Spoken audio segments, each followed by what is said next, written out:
What's up, everybody? Welcome to Neon Mushroom. Welcome back if you've been here before. I'm Adrian, and today we have a Commander gameplay video for you guys.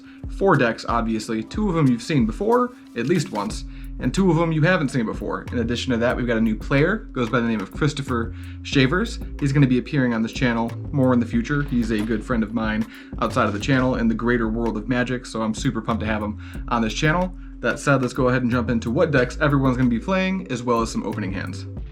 Okay, first up we've got Aiden bringing a brand new deck to the channel. He's going to be playing Kynaios and Tiro of Meletis, which I'm sure is not how you're supposed to pronounce that.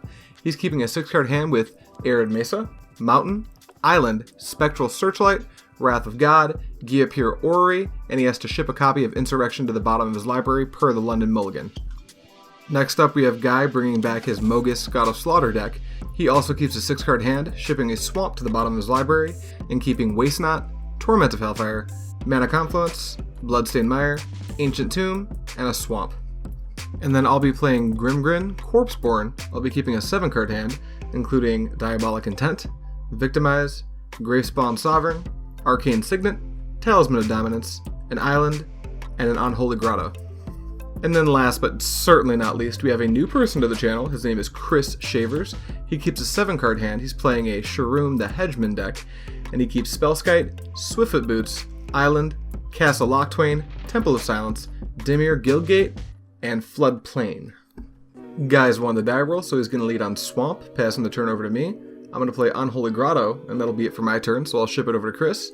He's going to play a Temple of Silence, and with that Scry, he's going to leave it on top of his deck, passing to Aiden, who's just going to play Arid Mesa, and ship the turn back to Guy.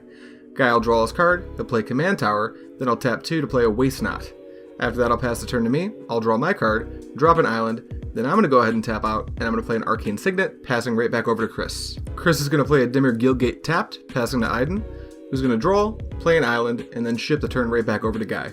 Moving right along to turn 3, Guy will drop Ancient Tomb, tapping out, taking 2 from the Ancient Tomb to play Liliana, Waker of the Dead. Then he's going to tick Liliana up, having us all discard a card. Chris discards Blightsteel, I'm going to discard my Gravespawn Sovereign, and Aiden's going to discard his Orrery. That's going to net Guy 2 zombies and 2 black mana. With nothing to do with the mana, he passes the turn to me. Now I do unfortunately miss my 3rd land drop here, but I'm able to at least cast Talisman of Dominance, and then use that to cast Mind Stone, ramping to 5 mana on turn 3, which isn't too bad. I pass the turn to Chris, who's going to tap out for Spellskite, and then play Floodplain tapped as his land for turn, passing over to Aiden. Aiden will drop a Mountain, and then I'll crack that Arid Mesa, losing a total of 3 to Shock and Temple Garden. At that point I'll tap out for Heartbeat of Spring, passing the turn right back over to Guy. Moving right along to turn 4, Guy's going to opt to tick up that Liliana, having us all discard a card. Waste Not's going to trigger 3 times. This time Guy's going to get to draw 2 cards, and he's going to make 2 black mana off of the land discarded. At that point, Guy's going to use that 2 black mana, in conjunction with his command tower, to cast his commander, Mogis, God of Slaughter. At that point, he's going to drop Lake of the Dead as his land for turn, sacrificing a swamp, and pass the turn to me. With no creature to sacrifice, I lose 2 to Mogis, and then thanks to Heartbeat of Spring, I'm going to tap some mana, and I'm going to play Grave Titan. When Grave Titan enters the battlefield, I'm going to get 2 zombie tokens, and at that point we'll pass the turn over to Chris, who, before Mogis' trigger, will fetch with his Floodplain, getting a Godless Shrine, shocking it into play. He'll take 2 more damage off Mogis, then he'll play Castle Locktwain as his land for turn. He's going to tap some mana and cast Ponder. And after figuring out what he wants to do with the Ponder, he's going to allow that to go to the graveyard. And then he's going to tap some more mana, and he's going to play Swiftfoot Boots. At this point, he'll use the floating mana to attach Swiftfoot Boots to Spellskite and pass the turn to Aiden. With no creature to sacrifice to Guy's Mogis, Aiden has to take 2. Then he's going to play Mokokoro, Center of the Sea, as his land for turn. He'll tap 4 mana, and he's going to play Font of Mythos. Then he's going to tap the rest of his mana, leaving 1 floating, to play Spectral Searchlight. At that point, with nothing to do with the mana, he's going to pass the turn back to Guy. After drawing his extra cards off of Font of Mythos, he's going to opt to tick up that Liliana. That's going to have us each discarding a card, and that's going to trigger all 3 different modes of Waste Not, giving him 2 black mana, a zombie, and a card. He'll play Badlands as land for turn, tap it for 2 mana, then he'll activate his Lake of the Dead, sacrificing Badlands. Using some of that mana, he'll cast Dockside Extortionist, and he's going to get 8 treasure tokens. At that point, he's going to tap for some more mana, taking 2 off of his Ancient Tomb, and he's going to cast Torment of Hellfire for 7.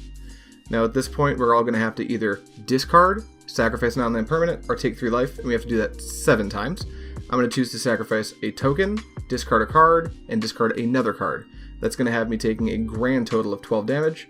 Chris just wants to sacrifice 2 permanents and take 15, and Aiden decides to take all of it to the face, taking a total of 21. Then Guy's going to use the remaining mana to just hardcast Decree of Annihilation, wiping almost the entire board. It's going to leave Heartbeat of Spring, Waste Not, Liliana, and Mogis in play. Passing the turn to me, I'll draw a card and pass turn after taking 2 to Mogis. Chris is going to do the same exact thing, and then Aiden's going to take 2 to Mogis, draw a card, and he does have a land drop in Steam Vents. Moving right along to Guy's turn 6, he's going to start by ticking that Liliana up. Me and Chris will both discard a card while Aiden has to take 3. Guy will draw a card and I'll make a zombie token, passing to me. With nothing to do, I just take 2 and pass to Chris, and Chris is going to play a swamp, taking 2, and pass over to Aiden. Aiden has no actions, so he takes 2 off Mogis and passes to Guy, who plays Arid Mesa, and then he's actually going to minus that Liliana to get her ultimate, and he's going to buy back my Shahuldred with it on combat. It does have haste, so he's going to move into combat and have an active Mogis to hit Chris with, and he's going to hit Aiden with a Shahuldred, bringing Aiden down to 1 and Chris to 10. I'll draw a card, and with nothing to do but play a Morphic Pool and a Cold Steel Heart, I'll take 2 and pass the turn right back to Chris, who takes 2 and passes to Aiden. Now Aiden does die here, we miss it, we had some bad math, but it doesn't end up mattering luckily. Guy will fetch for Blood Crypt tapped, taking 1, and then he's going to draw his card for turn. Now we do make a mistake here. Guy accidentally buys back Spellskite with Shahuldred, which you can't do. You can only buy things back from your own graveyard. Luckily, Liliana would have bought it back anyway. Guy ticks up Liliana. We all discard a card. Guy's going to draw some cards, and at that point, he's going to go ahead and move straight into combat. He's going to turn everything sideways at both Chris and Aiden, putting them both at dead, even though Aiden was dead already. Not a big deal. My turn's next, so I'll draw a card, taking 2 off of Mogis, and with nothing else to really do, I pass the turn back to Guy. All Guy has to do is on tap, look at my life total, go to combat, and he kills me with my own Shahuldred, no less. Guy wins this game. We don't do a whole lot of group hug in this pod. This deck that you've seen here today is actually a creation of a friend of mine. His name's Calvin. You don't know who that is. You will on Friday, actually. We have a collaboration video coming out, so be on the lookout for that because he does have his own YouTube channel. You can check that out. Maybe you like Destiny content. If you do, go have a look at that. That said, we had a group hug deck and a group slug deck in Mogis. Now, we'll get to Mogis last because it was kind of obvious what happened. Also, I'm super pumped that Mogis won the game because his last showing, it wasn't quite as good. This time Mogis won on turn 8, but really won on turn 5. Like, after that turn 5 play of Torment into the hardcast of Decree of Annihilation, that pretty much wrapped up the game. We just kind of went through the motions after that point. But let's go ahead and start with, I guess, myself. Because I didn't do a whole lot. I missed my 3rd land drop and proceeded to not make an additional land drop until after the great turn 5 Torment of Hellfire into Decree of Annihilation. My game plan was fairly well executed. Like, I was able to accelerate into a Grave Titan really early. I was disrupted a lot by Mogis, so I couldn't quite get any traction. And that's kind of what Mogis wants to do. So again, we'll go over that in a second. But that's just the Grimgrin deck. It's not meant to be crazy powerful. It does have a kill you combo, and there's a few ways to do it actually, with a sack outlet and a grave crawler, some way to make mana like a Phyrexian altar. But we didn't do that this game, and we lost. I guess we got 2nd place though, so that's pretty cool. And then we'll move right over to Chris. Chris's deck's really interesting. He's playing a really old school commander in Sharuum, and it's weird. He intentionally plays that deck fairly. He has like 1 combo in the deck that he actually tries not to execute the combo unless the game's going on way too long, because he is a huge fan of Fair Magic, which is why I'm super stoked to have him on the channel. We've got some more games recorded, and he has a lot of commander decks, so you'll get to see some of that. He's got some really cool stuff actually. And his deck didn't do what it wanted to do this game because there wasn't much of a game. Because of Aiden, who I guess we'll talk about next, he's the group hug deck, and he started the game off pretty quickly with a Heartbeat of Spring, and this doubled Guy's mana. Now, Guy already had an Ancient Tomb. Well, I guess he played the Ancient Tomb after the Heartbeat of Spring. That doesn't matter. His mana got out of control very fast, and Guy opened up on Waste Not, and then played Liliana. This is like the best 1-2 punch combo ever. Waste Not turn 2, Liliana turn 3. He was able to start accruing an insane amount of value just from ticking up that Liliana. And once Aiden doubled everyone's mana with Heartbeat of Spring, Guy was able to generate a ton of mana using Dockside Extortionist in conjunction with the Heartbeat of Spring. And he was able to pretty much knock us out of the game completely on turn 5. I was really ecstatic to see it actually. You hate to see it when you're playing the game.